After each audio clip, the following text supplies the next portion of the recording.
ان لوگوں نے مدد بھی تو کی. تو آپ کے مطابق دوسرا الٹرنیٹیو کیا تھا اس زمانے میں بھی اور آج کے زمانے میں بھی، جبکہ آپ کہہ رہے ہیں ہسٹری ریپیٹ کر رہی ہے؟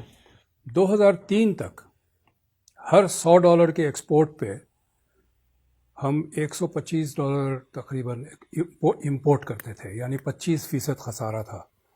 کچھ ریمیٹنسز تھے، کچھ کیپٹل انکم تھی، کچھ تھوڑے بہت قرضے لے لیتے تھے، کام چلتا رہتا تھا. اب ہر $100 کے ایکسپورٹ پہ $230 کا امپورٹ ہے. جو 25% کا خسارہ تھا وہ 125-130% خسارہ ہو گیا. یہ نہ تو ریمیٹنس کور کر سکتا ہے، نہ کوئی اور کیپٹل انفلوز کور کر سکتا ہے. ہم نے مجبوراً قرضے لینے ہیں. یہاں قریب میں ہی میرے گھر کے پاس ایک سپر مارکیٹ ہے، وہاں ایک سیکشن الگ ہے کتوں اور بلی کے کھانے کا. اس میں کتوں اور بلی کا شیمپو بھی ہے، یعنی یہ بھی ہم امپورٹ کرتے ہیں. 1/3 بچے پاکستان میں میل نیوٹریشن کا شکار ہے، اور یہاں کتوں اور بلی کے کھانے امپورٹ ہوتے ہیں قرضوں کے ڈالر سے. تو پہلا میرا مطالبہ یہ ہے کہ جو غیر ضروری امپورٹس ہے اس پہ بین لگا دیں. اس پہ ٹیکس ڈیوٹی بڑھانے سے کام نہیں چلے گا، بین لگا دیں، بالکل بند کریں. آ ہی نہیں سکتا، کھانے پینے کی کوئی چیز نہیں آ سکتی. سیب ہمیں نیوزی لینڈ سے منگوانے کی ضرورت نہیں ہے، چاکلیٹ ہمیں سوئٹزرلینڈ سے منگوانے کی ضرورت نہیں ہے.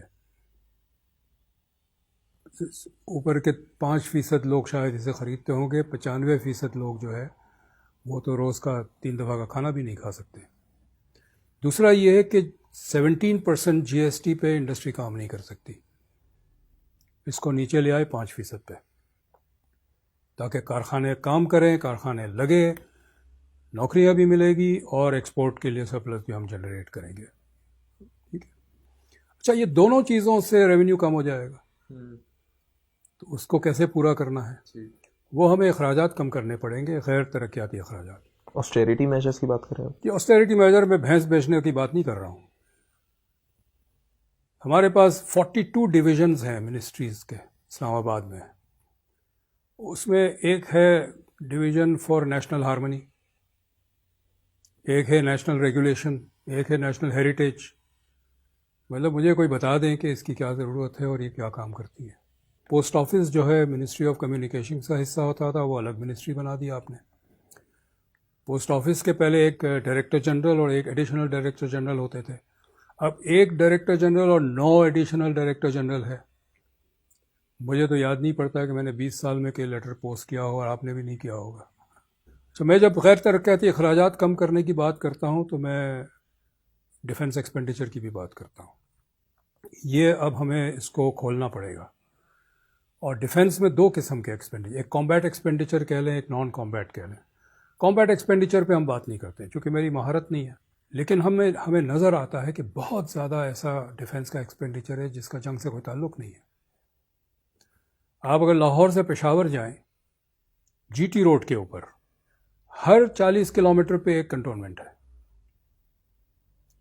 یہ کنٹونمنٹ انگریزوں نے بنائے تھے جب افغانستان کا جنگ 3 جنگ ہوئی افغانستان کی، اور رشیا جس میں زار تھا، بادشاہت تھی، اس سے وہاں سے خطرہ تھا کہ وہ حملہ کرے گا.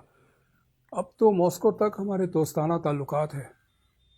یہ بند کریں نا سارے، کیوں رکھے ہوئے ہیں؟ اسی طرح کوسٹ گارڈ ہے، کسی تاریخی وجہ سے کوسٹ گارڈ آرمی کے انڈر ہے. تو نیوی نے شور مچایا کہ سمندر تو ہمارا قلعہ ہے، ہمیں ہینڈ اوور کریں.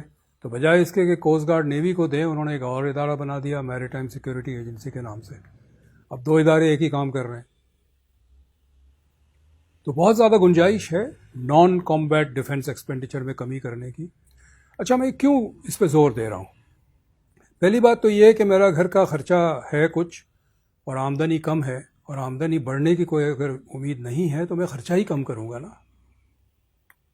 ہمارے ہاں خرچہ کبھی کم کرنے کی بات نہیں ہوتی. جب بجٹ میں کٹ لگتا ہے، ڈیولپمنٹ بجٹ پہ کم لگتا ہے، بجلی گھر نہیں بنتے ہیں، سڑک نہیں بنتی ہے، اسکول نہیں بنتے، ڈسپینسری نہیں بنتا ہے. لیکن یہ جو نان ڈیولپمنٹ ایکسپینڈیچر ہے، سول اینڈ ملٹری، اس میں کبھی کمی نہیں ہوتی، یہ بڑھتا چلا جاتا ہے.